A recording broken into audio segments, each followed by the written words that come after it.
Hello बच्चों, आज आप लोगों को आकाशदीप कहानी का सारांश और उद्देश्य बता रहे हैं हम। ये कुछ लोगों का जिनका छूट गया था वो इसको देखेंगे, एक दो बार समझेंगे तो उनको अच्छे से ये कहानी समझ में आ जाएगी।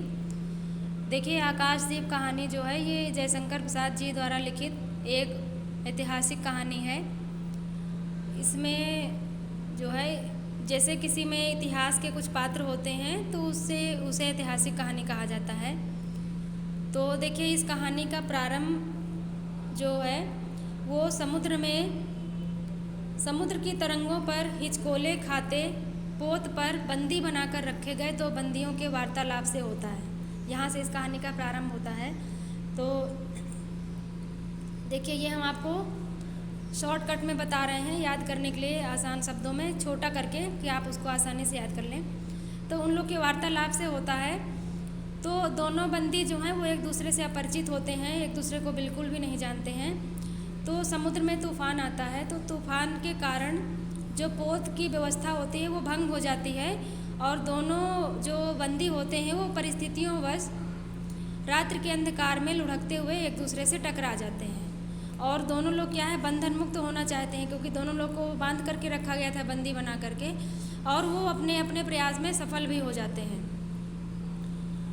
इसके बाद दोनों लोग अपने प्रयास में सफल हो जाते हैं। तो जो बाद में पता चलता है कि उनमें से एक स्त्री है और एक पुरुष है। पहले दोनों अपरिचित थे तो कुछ भी नहीं मालूम था। तो एक लड़की होती है और एक लड़का होता है। तो जो पुरुष होता है उसका नाम होता है बुद्धगुप्त और जो लड़की होती है उसका नाम होता है चंपा। तो बाद में पता चलता है इनको दोनों को। तो ये जो चंपा होती है ये उसी पोत के जो अध्यक्ष होते हैं मणिभद्र, उनके प्रहरी की इकलौती किशोर पुत्री है, यानी जवान लड़की है उनकी। तो पोताध्यक्ष, जो पोत के अध्यक्ष यानी उस जो पोत में जिसमें वो लोग थे उसके अध्यक्ष होते हैं मणिभद्र। तो मणिभद्र के प्रहरी होते हैं, प्रहरी मतलब वो सैनिक वैनिक होते हैं जो पहरेदार होते हैं, उनकी वो लड़की होती है। और जो कि 8 बरस से उसी पोत में ही लगातार रह रही है, वो पोत ही उसका घर है, यानी उसी में रहना, उसी में सब कुछ। फिर इसके बाद जो बुद्धगुप्त होता है वो एक जलदस्यु है। दस्यु यानी जो डाकू वाकू होते हैं, डकैत, तो जलदस्यु होते हैं जैसे नाविक वगैरह, लोगों को लूट लेना, पोत है उसको लूट लेना, नाव में, जहाज में, इस तरह से जो समुद्र के मार्ग में जितनी भी होते हैं उनको जो लूटते उठते हैं उनको जलदस्यु कहते हैं। तो बुद्धगुप्त जो है वो जलदस्यु हैं। तो पोत को लूटने के उपक्रम में, यानी कभी पोत को लूटने के ही कार्यक्रम में चंपा के जो पिता होते हैं वो बुद्धगुप्त के हाथों मारे जा चुके हैं। ठीक है। तो अब जो पोताध्यक्ष मणिभद्र होते हैं वो चंपा पर बुरी दृष्टि डालते हैं और इसी कारण वो चंपा को अपने पास बंदी बना करके रख लेते हैं। तो अब चंपा जो है वो इसी नाव में ही रहती है, उसको बंदी बना करके रखे हैं। तो अब बुद्धगुप्त और चंपा दोनों लोग पोत से मुक्त होने के लिए जो पोताध्यक्ष होता है मणिभद्र, उससे युद्ध करते हैं और उसी युद्ध में वो मारे जाते हैं। मणिभद्र जो हैं वो मारे जा चुके हैं। अब उसके जो और लोग बचे होते हैं, पोत के नायक वगैरह जो होते हैं, वो परास्त होकर के इनकी शरण लेते थे, यानी बुद्धगुप्त की और चंपा की शरण लेते हैं, नहीं तो उनको भी मार दिया जाता। तो अब इनकी शरण लेने के बाद ये इनके साथ में हो गए और 2 दिन के पश्चात जो होता है वो पोत एक नए द्वीप पर पहुंचता है और उस द्वीप का नाम, ये जो बुद्धगुप्त होते हैं उसका नाम चंपा रख देते हैं, चंपा द्वीप रख देते हैं। फिर दोनों लोग द्वीप पर रहते रहते 5 साल दोनों को बीत जाता है, 5 बरस तक वो लोग वहाँ पर रहते हैं।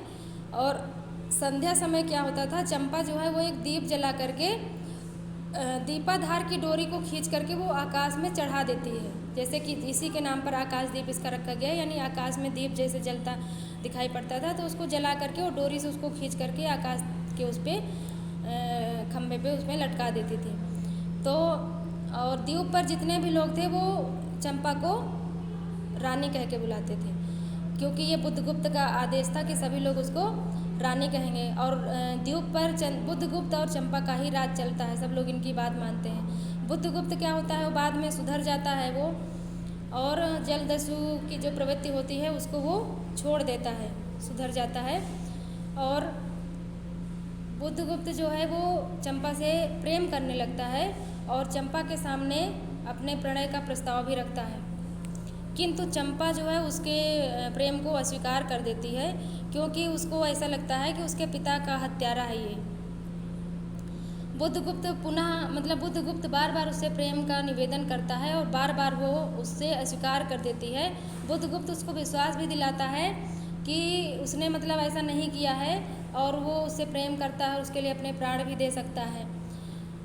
इसके बाद क्या होता है, अंत में चंपा जो है उसके सम्मुख हार जाती है, वो भी उससे प्रेम करने लगती है और अपने जो कमर में वो कृपाण एक रखती थी छोटा सा, जिससे कि वो बदला लेना चाहती थी बुद्धगुप्त से अपने पिता की मृत्यु का, उस कृपाण को निकाल करके वो समुद्र में फेंक देती है।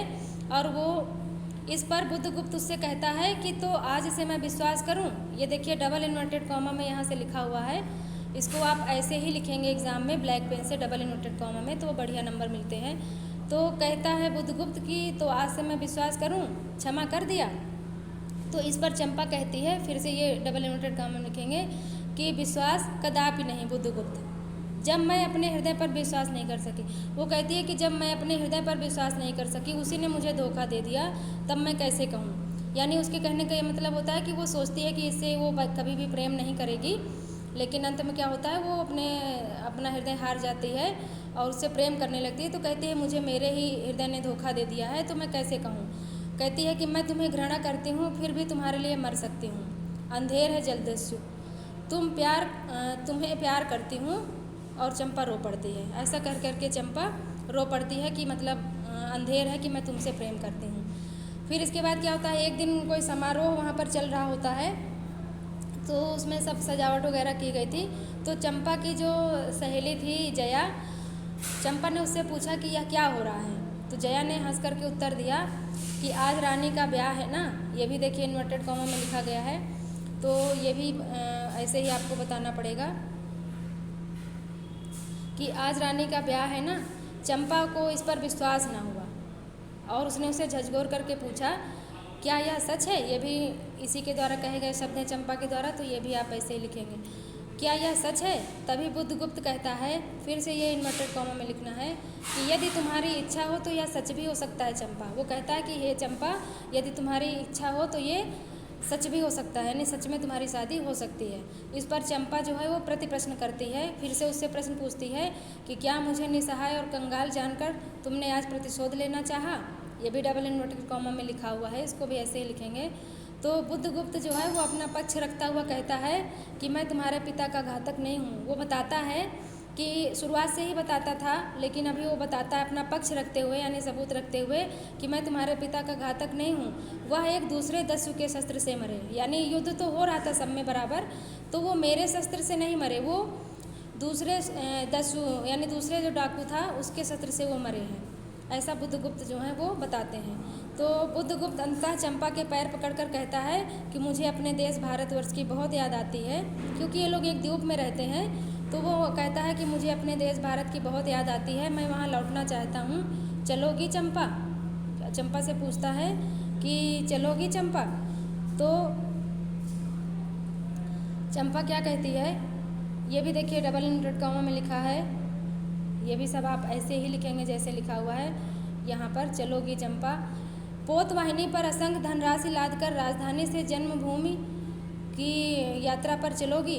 तो उससे कहता है कि पोत पर हम लोग सभी ये जो धनराशि है इनको सबको लाद करके और हम लोग अपने जन्मभूमि की ओर चलते हैं।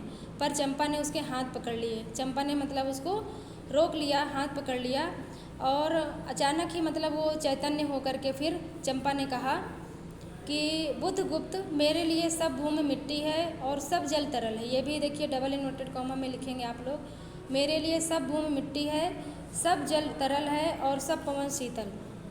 यानी कहने का यहाँ पर ये मतलब है कि चंपा जो है वो दुनिया की इन सब मोह माया से बहुत ऊपर उठ चुकी थी और उसने अपने जीवन का निर्णय कर लिया था कि वो लोगों की सेवा करेगी और इस दुनिया से उसे कोई मतलब नहीं है। तो इसीलिए वो ये बातें उससे कहती है। तो कहती है कि तुम प्रिय नाविक, तुम अपने स्वदेश को लौट जाओ, और वैभवों को सुख भोगने के लिए मुझे इस निरीह वन में छोड़ दो। अर्थात तुम अपना जो सुख सुविधाएं हैं उनको भोगने के लिए अपने देश को लौट जाओ और मुझे इस निरीह और भोले भाले प्राणियों के दुख की सहानुभूति और सेवा के लिए मुझे यहीं पर छोड़ दो। अर्थात उसने अपने जीवन का यह फैसला कर लिया था कि मैं यहीं पर रहूँगी और इन लोगों की सेवा करूँगी। एक दिन स्वर्ण रहस्य के प्रभात में, एक दिन चंपा ने देखा कि स्वर्ण रहस्य के प्रभात में चंपा ने अपने दीप स्तंभ पर से देखा समुद्रिक नावों की एक श्रेणी चंपा का उपकूल छोड़कर पश्चिम उत्तर की ओर महाजल व्याल के समान संतरण कर रही है। उसकी आंखों में आंसू बहने लगे।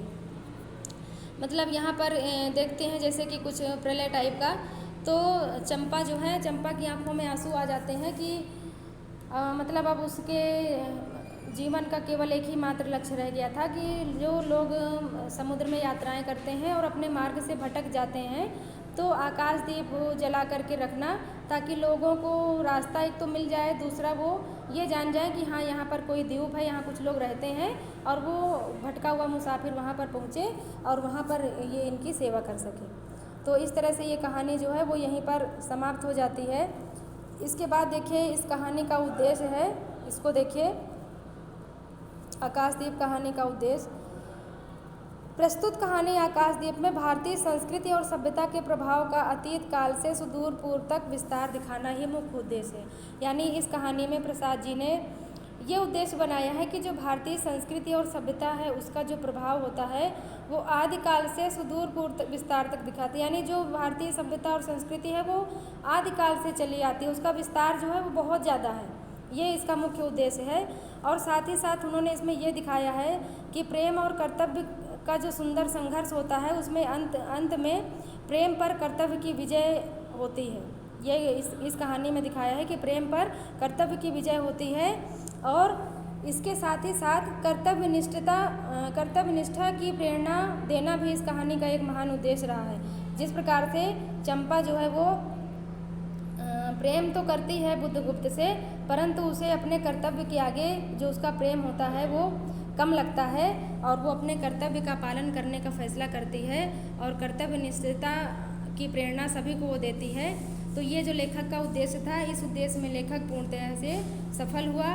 फिर जब आप लिखेंगे तो लास्ट में आप 2-4 लाइनों में पैराग्राफ चेंज करके ज़रूर लिखेंगे कि निष्कर्ष रूप से हम यह कह सकते हैं कि प्रसाद जी ने आकाशदीप कहानी में अति साधारण एवं नगण्य मानवों, यानी जो चंपा और बुद्धगुप्त थे ये अति साधारण थे, इनके माध्यम से में भी इन लोगों नगण्य मानवों में भी भावना और मानवता का उत्कृष्ट विकास दिखाकर मानव जीवन की तात्विक एवं संवेदनशील एकता का उद्घोष किया है। यानी एक साधारण से मनुष्य में भी अच्छी भावना को दिखा करके, उत्कृष्ट भावना को दिखा करके इन्होंने संवेदनशील एकता का उद्घोष किया है और वसुधैव कुटुम्बकम की भावना का प्रचार एवं प्रसार करके उल्लेखनीय कार्य किया है। यानी चंपा के माध्यम से इन्होंने ये दिखाया है कि वसुधैव कुटुम्बकम, जिस प्रकार से चंपा जो है वो द्वीप के निवासियों को ही अपना सब पूरा समझने लगती है और उसको समस्त पृथ्वी जो है वो अपना परिवार लगने लगता है, सबकी सेवा करना उसका धर्म हो जाता है। तो इस भावना को भी दिखाना लेखक का मुख्य उद्देश्य रहा है और इस उद्देश्य में लेखक पूर्णतः सफल रहा है। धन्यवाद।